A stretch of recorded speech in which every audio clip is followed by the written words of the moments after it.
So what would you like to talk about today? I think slugging and skin flooding. Should we start? Oh, is it the start? Okay. Shouldn't I ask you the question? No. What is skin Why do you flooding? think this sounds No, like but that's the thing. No. What is skin flooding or slugging? Okay, basically it's using an excess of moisturizer. Skin flooding kind of speaks for itself.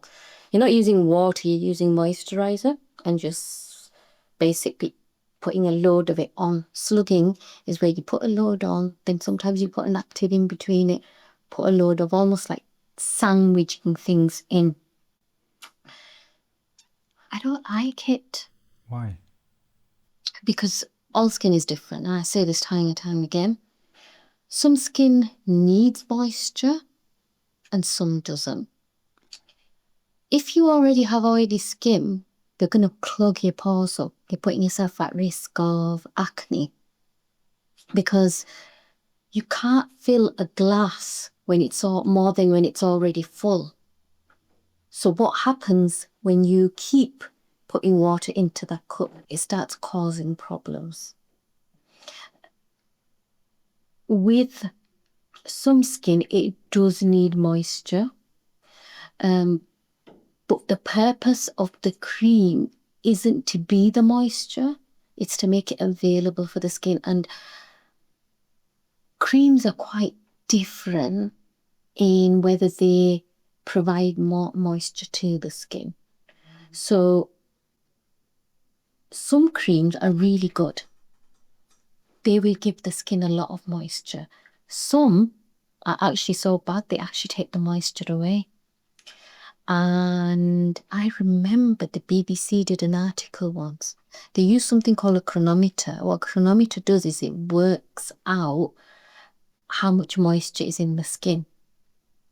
They used it before moisturizer and after moisturizer, and they used it in a lot of household brands. And what they realized was that some creams were better at moisturizing than others. And there was one actual cream that was so bad it took moisture from the skin, and it's a very well-known cream that has been used openly and widely. So instead of it being a moisturizer, they should have called it a dehydrator. Wow. Actually taking this water out of the skin. What was causing it to dehydrate? It's normally to do with science. You know, when you say water goes from where it's highly concentrated to less concentrated, it's all about concentration. Right. And so two things next to each other, so will pull more water towards them than others. But that's the by and by. What I'm saying is it has to be the right type of cream, suited to the right skin type.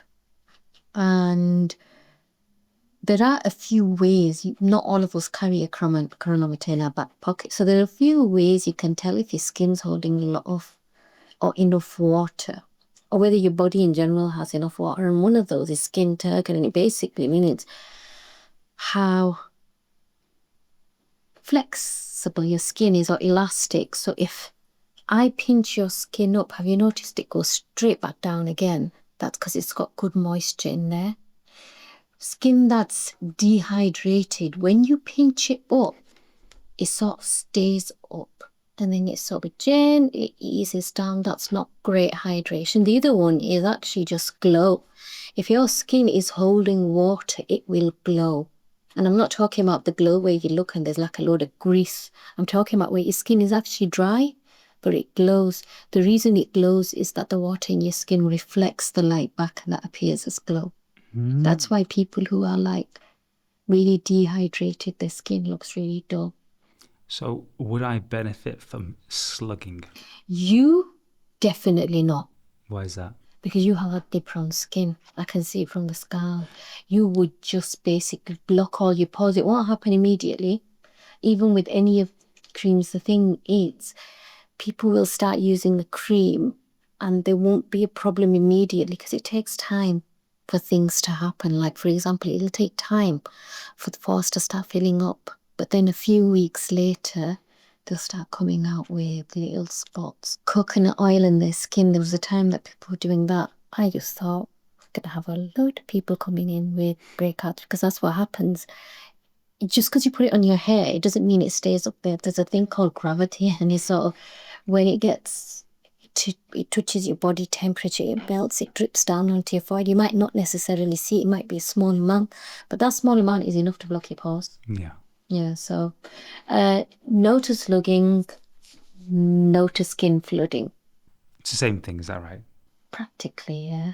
Yes, I mean, So if I was to get a load of, say, Nivea and just slather my face. you'll probably get dehydrated skin. Oh, okay. I won't do that. Just, you know what? Everything in moderation. Don't go crazy. Even if you overuse sunscreen and not to the recommended amounts, you will break out. Sunscreen contains oil as well. So if you have acne-prone skin, and what do we mean by acne-prone skin? What we mean is you have a tendency to break out. You might not be breaking out throughout the month, but there'll be times where, let's say, the weather's a bit hotter, you go into the gym a bit more, you break out, you would not do well with sunscreen that have a lot of oil in it. No. There was this time that this TikTok trend was going through where people were putting 2 fingers length screen on. I saw so many people coming in who had stable skin, who were not getting breakouts, started with breakouts. And why? Because they were overloading their pores with oil. And I was like, where did you? Oh, I saw it on TikTok. I assume the beauty influencers on TikTok who are coming up with these crazy ideas are not medically trained. Well, some of them, their skin might accept that 2 fingers because they might run on sort of like a more dry level. Some of them don't. And the ones I saw had gone from having flawless clear skin to breakouts and blocked pores. And it was sort of like bring it back to what the British Association of Dermatologists recommend. Because they're the guys that you need to listen to. They said half a teaspoon on your face and neck, half an hour before you go out, repeat 20 minutes after you're out already, and then repeat every 2 hours.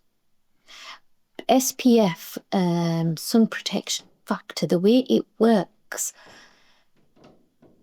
it sits in front of your skin, obviously, and a lot of people don't understand what the SPF and the number means. What the number means is it's a factor. Do you remember from maths, factor multiplication? So if your skin is the type of skin that normally, if you're sat in the sun, burns in, let's say, 10 minutes, the SPF, the sun protection factor, multiplies that 10 minutes by how much ever SPF it is. So if it takes 10 minutes normally and you wear SPF 10, it's going to take 10 times 10 minutes, 100 minutes. If you wear 30, it's going to take 300 minutes. If you wear 50, it's going to take 500 minutes. That doesn't mean that SPF is going to last on your face for 5 minutes, for 500 minutes. It just means that when you keep it at the right level, that's how long it would take to burn. The reason you repeat it again is because it's in touch with the elements. Here's a question. Obviously, my skin, I don't really need suntan lotion, or do I? Because I don't burn. So should I not use it out in the sun? That's what you think. I remember a certain person going on a holiday looking a little bit like a lobster. Yeah, okay. But what about some people who think they don't need sun protection? What about the other benefits of sun protection, sun cream? Do you want me to take it to a molecular level? No, as in, we talk about, obviously, I'm not a scientist at all, but the sun's rays, can they be harmful? Molecules have bonds. DNA has bonds. Okay? DNA is not like a rod or something. It is basically atoms bonded together. Sometimes UV light, well, not sometimes, UV light will be absorbed by that bond and break it. What you end up with, you'll have heard this term thrown around time and time again, free radicals. Yes. Those free radicals are unstable. They're like little thieves waiting because they've got, it's like when you have a matching pair of earrings. It's got one pair, it needs the other one. It doesn't care where it takes it from. So it snatches the other earring and damages whatever it snatched it from. And so what will happen is when it takes it from, let's say it takes it from DNA or a protein, that DNA is damaged. If the DNA is damaged, the DNA is like a blueprint for making essential proteins for your body. Some of these things are going to be like suicide chemicals, and those suicide chemicals are for cells that need to die. Right. When those cells don't kill themselves, what's going to happen? They're going to keep growing. That's what cancer is. It's an overgrowth of cells that should have killed themselves by then, because everything should have only a limited life. That's why UV light can cause cancer. Wow. So there are people, I like it actually. So there are people like me who can tan brilliantly, in theory don't burn, or can burn, or don't. So even people who need sun protection, is that correct? Everyone needs sun protection, unless you have very, very dark melanated skin. Melanin protects your skin. That's why when you go in the sun, the amount of melanin in your skin increases, because your body's trying to protect the essential parts of your skin and the organs underneath. Wow. Yeah. That's interesting. So the melanin in your skin isn't throughout the skin, it's only on the surface of the skin. The skin has layers. It has about 5 layers, but roughly you can section them out, let's say like streets.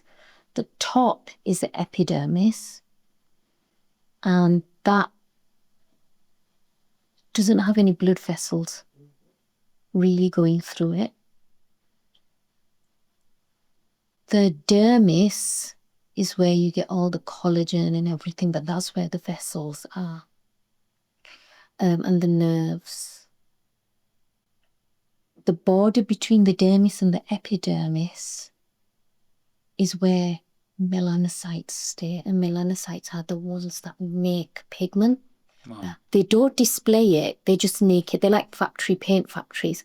And then above them are cells that divide, and they keep like, do you know what it reminds me of? It reminds me of, you remember that when you used to watch Gremlins and those little mogwai are lying down and you put water on and then like plop, plop, plop. Yes. Plop.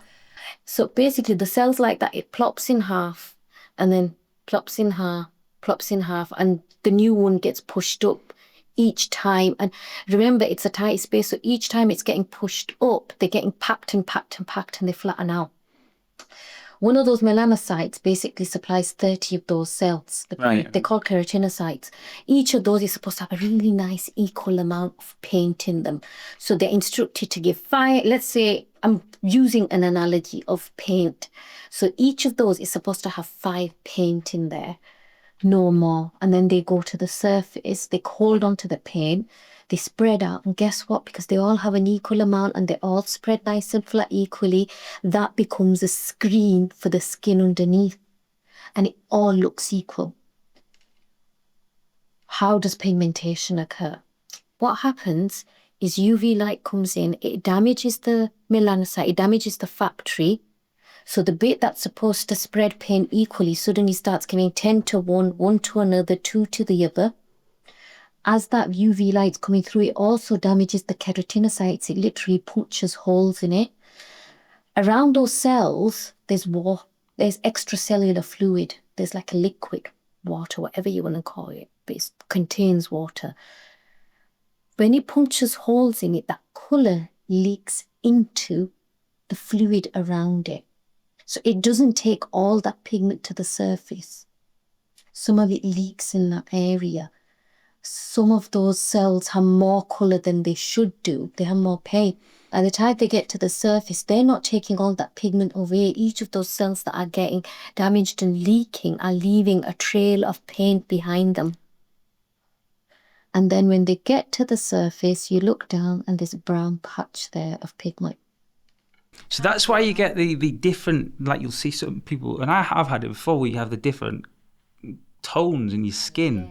So I think I had it there. Yeah, you did. And then obviously you fixed it. So basically, skin, certain things can make pigment leak. Right.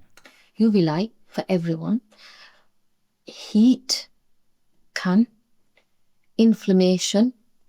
So if you have a spot beneath the skin, it's inflamed.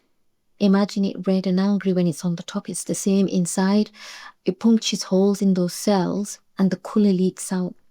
So spots, heat and UV is just the worst combination. Yeah.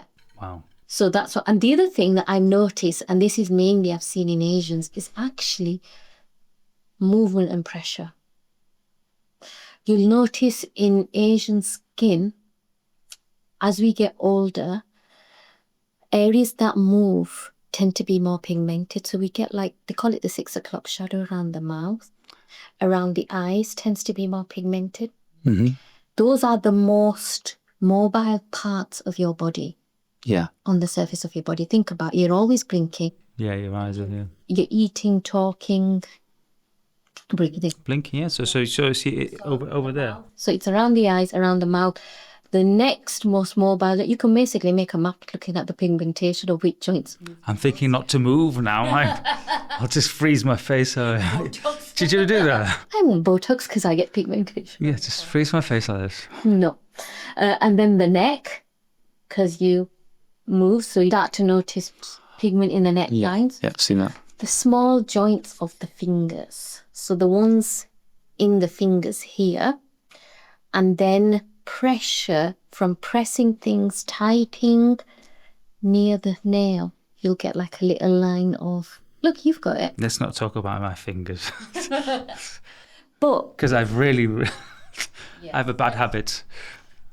Like you have smokers, you have nail biters, and that's me. And yeah, but we noticed this on holiday was my skin was dark, and then there's light patches here and there. Because you've gone so deep onto the epidermis, you've probably damaged the melanocytes. I thought, oh, look at me, I've put some sunscreen on and my fingertips are kind of pink over here, and then you turn around and told me, actually, no, you've damaged your fingers from years of nibbling. And there is something that is actually evidence-based. There's a product that you can use to thicken the epidermis, and it was proven by the American Journal of Dermatology that it actually thickens it. When it first was introduced, it was actually introduced as a treatment for acne. They were concerned because they thought it was thinning the skin, and the reason was when you first start using it, it causes peeling. So they thought, oh my God, the skin's peeling, it must be getting thinner. But that's not what was happening. It encourages, you know those cells that I told you about, keratinocytes? It encourages proliferation. It encourages them to divide more. So if there are more cells being produced, think of that little mogwai at the bottom with the little bubbles popping up. If more and more are getting to the surface and those cells flatten and they're dead, you're going to get more skin cells being shed. So it's not that you're losing what's existing. You're making more, so you're losing more. What they actually did, it comes from a family called vitamin A derivatives.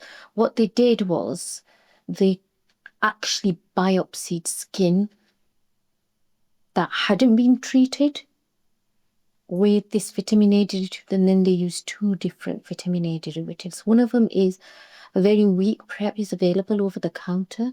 The other one has to be prescribed. What they realized was you can actually see when they took the biopsies, the epidermis visibly increase in depth. And I'm talking not about subtle, I'm talking about 2, 3, 4 times thicker than the control, the one that they didn't use. And then they didn't just stop there.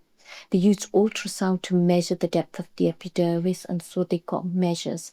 What they've realized was actually this is not thinning the epidermis, it's thickening it. And bearing in mind the epidermis has a very protective role, it was good to see. But the only thing is with these products, when you're using them, you have to protect your skin because you become more vulnerable to it. It increases the blood flow to the skin to help it repair.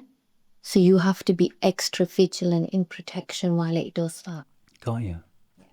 But it's amazing when they first introduced it. When a new medicine is ever introduced, they like to go back to it and check how it is 5 years and 10 years. The great thing about increasing the depth of the epidermis is it makes you look younger. When your epidermis is nice and thin, your skin looks smooth. It looks glowy. It doesn't have lines. It looks plump. I think I need to book an appointment. People who had, so basically they were comparing the skin of those who had to use this product for acne with those who hadn't used, because what they were looking for was anything sinister or horrible or like a problem that they might suffer later on because of the medicine. And what they found was they looked visibly younger. And then they were like, that use makes you look useful. Maybe we can use it for more than just acne. And he literally opened up a floodgate. I use it. I'm happy with it. I'm going to be 47 next week. I know. And you know what? There's a lot that I haven't had to do to keep my skin looking fresher. I think women are more religious with their skincare. Would you say men are more sporadic, like me? It varies, actually. Some men, I'm not going to say all men, some men don't have patience. If they don't see anything happen like the next day or the day after, they give up. The difference between men and women actually is this. Men actually transform. Their skin changes a lot faster than women. It's really irritating. In some ways it's good because you probably wouldn't stick to it if you did. Yeah. But for those of us who day in, day out have our little routine and our commitment, it takes us maybe 6 months and you guys get the same in like 3. My skin is tough and it's uncharacteristically strong, particularly for someone who's had chemotherapy. You'd expect my skin to be really fragile, but it's not. It's pretty tough. So I can increase tretinoin without too much happening.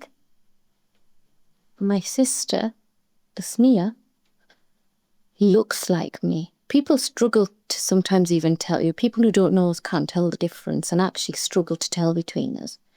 She can't increase her skin even a little bit, otherwise she has full-on appearance of peeling, which is, as I said, it's what some of these products do. It's when you get increased cell turnover. So, and you do as well, actually, you tend to peel quite well. Yeah, I think I'm due a peel, aren't I? I think, yeah. Yeah. I think you're like one of those Super peelers. No, you're a yo-yo. You go dip in, dip out. You wait until things get really bad until somebody calls you Old. I'll never get over that. I'm 45. Yeah, he's younger than me. So you were gutted when that guy asked. What did he ask you? I was like, your daughter. Is this your daughter? And I was like, hi. Because you always used to remind me you're younger than me. Yeah. Well, I'm still younger than you, though. Still younger. Do you look younger?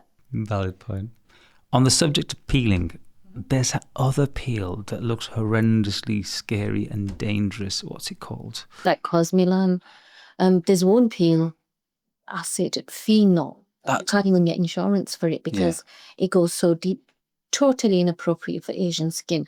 And the reason is, with Asian skin, we are pigment prone.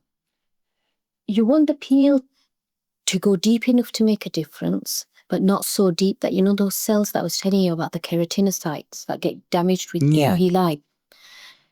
If the acid damages them, instead of getting an improvement and improving the appearance of your skin, helping with pigmentation, you end up causing pigmentation. I've seen a few who've come to, it was actually with that peel, where they've ended up with patches of pigment on their face. And it's particularly important for anyone who hasn't actually had any treatment for their skin. There are certain circumstances and conditions that I can use a deeper peel. But I have to prep the skin for it. I'm not talking about a 5-minute prep. I'm talking about 6-12 months of using products on it to get it ready for that point. But to be honest with you, most of the time, the products I use and the treatment I do, we don't actually need that, because we managed to treat the skin and improve things like pigmentation without even having to go down that path. Because there are risks and a lot of other risks involved. I mean, when you see it on social media and people having these peels, and it's like you see people are pulling, like when you roast a chicken and you get this beautiful skin. I love the chicken, the roast chicken, crispy skin. But it's like, it looks like that. You're peeling that roast skin off the chicken, and you see people do that. Jimmy not be putting it. The reason is, you want to let those cells lift away themselves, because they might be attached to healthy cells. And what will happen is, if you've got a bit of peeling skin and you pull it, you end up producing a patch or healthy skin. So it then looks like, you know, when you've had sunburn and the blister goes. So can these type of peels, can they actually affect your melanocytes? Can they cause damage? Yeah. So first, if it affects the keratinocyte, the one that is just above the melanocyte, you get increased pigmentation. If it's really deep and it keeps going deeper, it will damage the melanocytes like you did on your hands. Then you stop producing pigment and you get left with a light patch. Right. And there's no way of fixing it. So would people then be prone to the damaging effects of UV? There are certain conditions where you're at higher risk of skin cancer, and one of them is albinism. Not having any pigment, vitiligo. When you lose the pigment in your hand, it's an autoimmune condition where the body attacks the melanocytes, they stop producing pigment. Those areas of patches, those light patches, must be protected with sunscreen, and the highest sunscreen, because you're increasing your risk of cancer. Remember, it's UV light. The melanin absorbs the UV light. It prevents those photons of light from producing free radicals. Oh, wow. So it's actually, so some treatments can do a number on you, and I've seen some horrendous change. I saw one lady, she'd had a peel. It was inappropriate for her skin. Whoever did it did not assess her properly. They left it on too long, and it actually burned her hair. The result was that she was getting facial pain. Horrendous pain, and she'd been put on all sorts of treatment. The area flattened, and the reason it flattened was because it damaged the nerve. The muscle wasn't moving as much, so the muscle atrophied. And she continued to have pain. She came to see me to treat the pigmentation, and then she wanted symmetry, because you could see a clear difference between this side of her face and this side of her face. And she was seeing the neurologist already. Because of the pain, they did not know whether it was. I don't think anybody put together 2 and 2 that this was related to this skin treatment she had had. Wow. While I was treating her, I was trying to make it, because she didn't want people asking her questions about it, asking her what's wrong with her. She asked me to make it look less obvious, so increase the symmetry. And for that, the option really to do that was filler, which I was using. But while I was doing it, I realized tissue stuck down, so I subcised it while I was doing it. She comes back a few months later for something else. Facial pains have stopped. Face feels a lot better. Symmetry, I'd actually improved anyway, but it hasn't got worse. It wasn't dipping anymore. Things had improved. I realized I must have released whatever was stuck down or sort of contracted in there that was causing her pain. That's just incredible. Yeah. It's amazing what you like. This industry is not regulated, which is bizarre. Absolutely bizarre. And you know what the really worrying thing is? Should I tell you what the really... Go on. Just yesterday, I was talking to somebody who is also in the medical profession. And do you know what he said? He said, yeah, I'm thinking of doing aesthetics. I mean, I'm going to start with Botox, which is actually prescribed. So Botox, not everybody can do, is prescribed because it's easier and there's less risks than filler. Let that sink in.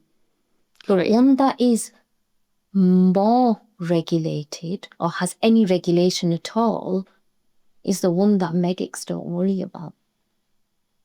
The one that has no regulation, I guarantee you every single medical professional who goes to the training, that's the one. Because it's not classified as it's classified as a device, is that correct? That's right. The word is device. So it's classified as a medical device, either Medicines and Health Regulatory Authority, MHRA, but it's the one that can do permanent damage. You know those things you see on social media where somebody has lost part of their skin? You sent me pictures of a person. Do you remember? Yes. And said, can you help this person? And I said, yes, I can. Because he was scarred by somebody who didn't have the right qualification. Put the filler in the forehead. It went in an artery. Yeah, because you have two arteries that come down the side of the nose called the angular arteries that go up here. He's lucky he didn't lose his vision. An influencer doing Brazilian butt lifts. He killed a mother of 5. That's crazy. How can you not have the regulations? That is appalling. If I do a course and I call myself a practitioner and I assume they say, oh, you've got a vein over here, you've got something over there, be wary of that. Absolute bonkers for me and my background to start injecting anyone, because I still don't know where everything is. I mean, you're a doctor, and I know in med school you look at cadavers. You've dissected. You know where everything is, and you're still constantly learning. I still take precautions around there. I mean, I was a chef for many years. I have excellent knife skills. Like, I would be a good surgeon because my knife skills are just like really. I don't know about sewing up. I can cut, but I can't sew back up. But to be honest, I would probably pass out at the sight of blood. Yeah, I am. I'm not made of the strong stuff to see the gory stuff. Maybe I can see it on a video, but online, I'm like, no. It's just, in reality, I'm like, no. I know. Yeah.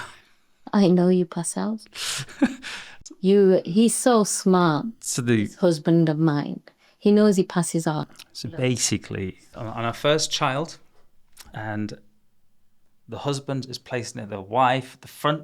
And I was like, oh yeah, you're fine.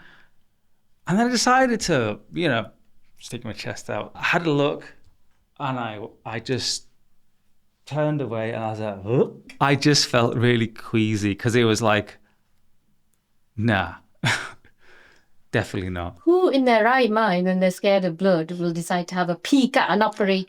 Yeah, I would be I'd probably be an awful doctor. Awful. Do you remember Scrubs? Yeah. And there was one doctor who was terrible at everything. It was just like, it was a catastrophe. And then he found out he was a fantastic pathologist. Yeah. Yeah, that'd be you. Mind you, I don't think I have the stomach to be a pathologist. How did we go from skin to the type of doctor you could be? I think you should do a TikTok challenge. What type of doctor would you be? And everyone, you know how you have the word spirit animal. What is your spirit animal? What's your spirit specialty? What is your spirit specialty? So I think our son, we have two boys, and Suleiman, he is the archetypal orthopedic surgeon. Yeah, he's a child. He's a Chad. He's like a giga Chad. Yeah. And why? So all, but in general, the orthos will just be meatheads, and I've seen that in hospital. I've seen these meathead orthos. Strong, remember one thing, they're not operating on soft tissue, they're operating on bone, which means if you go in there, they have some of the best power tools known. They have carpentry skills. Well, you can't just slice a knife through a bone. I've seen them yanking bones like that, and I'm like, what is going on? Yeah. So you need deadlift skills, a bit of bench skill, a bit of hammer rows. Yeah. Yeah, you need to be strong to do that. It's not something you can do if you don't have the strength. What about Ibrahim? I think he's got the plastic surgeon, neurologist type of vibe. Yeah. So yeah, I think we've got to find out what type of doctor would you be doing now. Yeah, IPAP has always been directed by what I find interesting. Like when I finished, I wanted to do cardiology, so I went down the cardiology path. I did a medical rotation. So what you say when you finished? What? When I finished, I mean when I finished medical school, and when I finished my house jobs. Then I became a senior house officer. At that point, you can start choosing what kind of stuff you want to go into, your specialties. So I wanted to do cardiology, so I did a medical rotation. And in that, I did elderly medicine. Then I did endocrinology. And then I did cardiology and rheumatology.